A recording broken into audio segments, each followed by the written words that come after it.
11월 12일입니다. 주님을 위하여 갇힌 몸이라고 하는 제목으로 디모데 후서 1장 1절에서 8절까지 말씀 읽습니다. 하나님의 뜻으로 그리스도 예수 안에 있는 생명의 약속을 따라 그리스도 예수의 사도가 된 나 바울이 사랑하는 아들 디모데에게 이 편지를 씁니다. 하나님 아버지와 우리 주 그리스도 예수께서 내려주시는 은혜와 자비와 평화가 그대에게 있기를 빕니다. 나는 밤낮으로 기도를 할 때에 끊임없이 그대를 기억하면서 하나님께 감사를 드립니다. 나는 조상들을 본받아 깨끗한 양심으로 하나님을 섬깁니다. 나는 그대의 눈물을 기억하면서 그대를 보기를 원합니다. 그대를 만나봄으로 나는 기쁨이 충만해지고 싶습니다. 나는 그대 속에 있는 거짓 없는 믿음을 기억합니다. 그 믿음은 먼저 그대의 외할머니 로이스와 어머니 유니게 속에 깃들여 있었는데 그것이 그대 속에도 깃들여 있음을 나는 확신합니다. 이런 이유로 나는 그대를 일깨워서 그대가 나의 안수로 말미암아 그대 속에 간직하고 있는 하나님의 은사에 다시 불을 붙이게 하려고 합니다.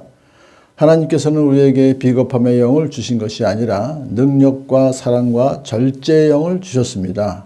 그러므로 그대는 우리 주님에 대하여 증언하는 일이나 주님을 위하여 갇힌 몸이 된 나를 부끄러워하지 말고 하나님의 능력을 힘입어 복음을 위하여 고난을 함께 겪으십시오. 아멘.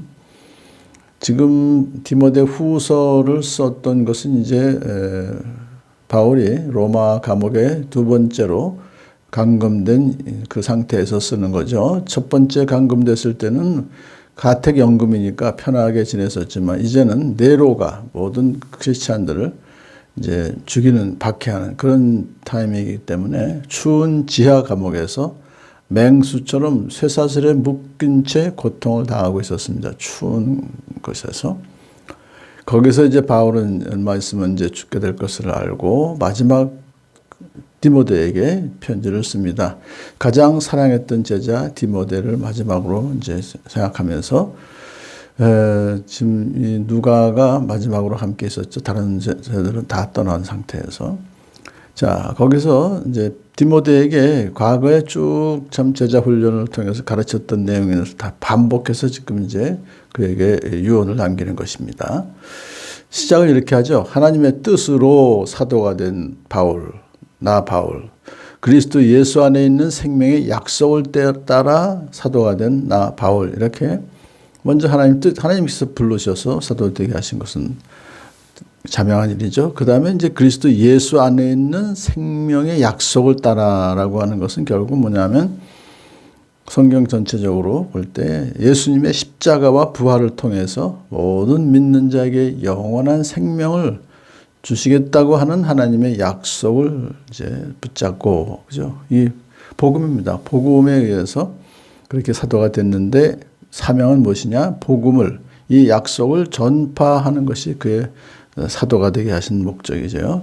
그래서 그렇게 사도가 된 나 바울이라고 하면서 이제 사랑하는 아들 디모데에게 이 편지를 씁니다 하면서 디모데를 축복합니다. 하나님 아버지와 우리 주 그리스도 예수께서 내려주시는 은혜와 자비와 평화가 그대에게 있기를 빕니다.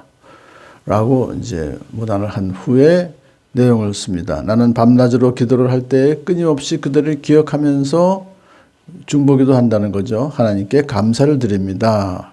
사실 살아있는 그 기간 동안에 누군가를 위해서 중보기도 한다는 건 참 좋은 일입니다. 하나님께 감사를 드리는 거예요. 그러면서 지금 에베소 교회를 담임하고 있는 참 디모데가 참 대견하죠. 나는 조상들을 본받아 깨끗한 양심으로 하나님을 섬깁니다. 계속해서 그런 구원받은 그 깨끗한 양심으로 하나님을 섬기고 있습니다. 조상들은 과거 구약시대에 또 참 아브라함이나 이삭과 야곱 같이 하나님을 섬겼던 그들을 지금 기억하는 것입니다. 나는 그대의 눈물을 기억하면서 그대를 보기를 원합니다. 눈물을 언제 흘렸는지는 정확하게 않지만 아마도 안수 받을 때 눈물을 흘렸을 거예요. 그때를 기억하면서 그대를 보기를 원합니다. 사실 그대를 만나봄으로 나는 기쁨이 충만해지고 싶습니다. 감옥에 갇혀 있기 때문에 가진 못하지만 한번 만나봤으면 좋겠다. 사실 어려운 환경 가운데서도 정말 그렇게 간절히 지금 디모데를 좀 보기를 원합니다. 아마 기쁨이 충만해지고 싶다는 것도 그냥 다 자기 자신의 어떤 그런 그 필요를 충족하는 것이 아니라 이제 디모데에게 또 그런 마지막으로 해주고 싶은 마음이 있는 거예요. 나는 그대 속에 있는 거짓 없는 믿음을 기억합니다 하면서 난 참 디모데는 너무 믿음이 좋은데 그 믿음이 어떻게 되는 거, 어디부터 하느냐? 그대 외할머니 로이스와 어머니 유니게 속에 깃들여 있었는데 그것이 그대 속에도 깃들여 있는 것임을 나는 확신합니다. 그러니까 좀 어머니, 외할머니의 믿음이 전수된 것이다. 그것을 확신합니다. 자, 그렇기 때문에 디모데는 지금 믿음이 확실하니까 그런 이유로 나는 그대를 일깨워서 그대를 지금 이제 참 이렇게 다시 불을 붙이게 하려고 하는 것입니다. 그런 뜻입니다. 일깨워서 그대가 나의 안수로 말미암아 그대 속에 간직하고 있는 하나님의 은사에 다시 불을 붙이게 하려고 합니다. 그러니까 지금 의기소침해 있는 거예요. 왜냐하면 워낙 박해가 심하니까 네로가 뭐 그냥 모든 그 로마가 불타는 그 책임을 다 크리스찬들에게 돌리고서 마구잡이로 지금 박해하고 죽이고 있으니까 그런 상황 속에서는 의기소침한 것이 어떻게 보면 참 자연스러운 거죠. 그러니까 그런 상황 속에서 오히려 자기는 감옥 안에 갇혀 있는 것이 오히려 더 감옥 밖에 있는 사람들을 디모데를 더 지금 생각하는 거예요. 그러면서 너를 일깨워서 다시 힘을 내게 한다는 거죠. 나의 안수로 말미암아라고 하는 것은 안수할 때 그 첫사랑입니다. 그것을 그들 속에 또 간직하고 있는 하나님 은사, 그때 은사도 받은 거예요. 은사에 다시 불을 붙여서 하나님의 그 복음을 전하는 일을 하게 하려는 것이다. 그런 뜻이죠. 그러면서 하나님께서는 우리에게 비겁함의 영을 주신 것이 아니라 이렇게 박해가 심하다고 해서 우리가 의기소침하고 뭐 포기하고 낙심하는 것이 아니라 능력과 사랑과 절제의 영을 주셨습니다. 이 능력이라는 것은 할 수 있다고 여기는 마음, 사랑은 모든 것을 이기게 하는, 사랑은 두려움 없는 것이죠. 절제의 영은 대적들과 환경을 두려워하지 않고 자기 마음을 다스리면서 넉넉히 이길 수 있는, 싸울 수 있는 그런 절제형을 주셨습니다. 그러므로 그대는 우리 주님에 대하여 증언하는 일이나 주님을 위하여 갇힌 몸이 된 나를 부끄러워하지 말고, 그러니까 주님에 대하여 증언하는 일을 부끄러워하지 말고, 또 저러다가 바울이 감옥에 갇혔다. 그래서 그를 부끄러워하지 말고 오직 하나님의 능력을 힘입어서 복음을 위하여, 복음을 전하는 얘기죠.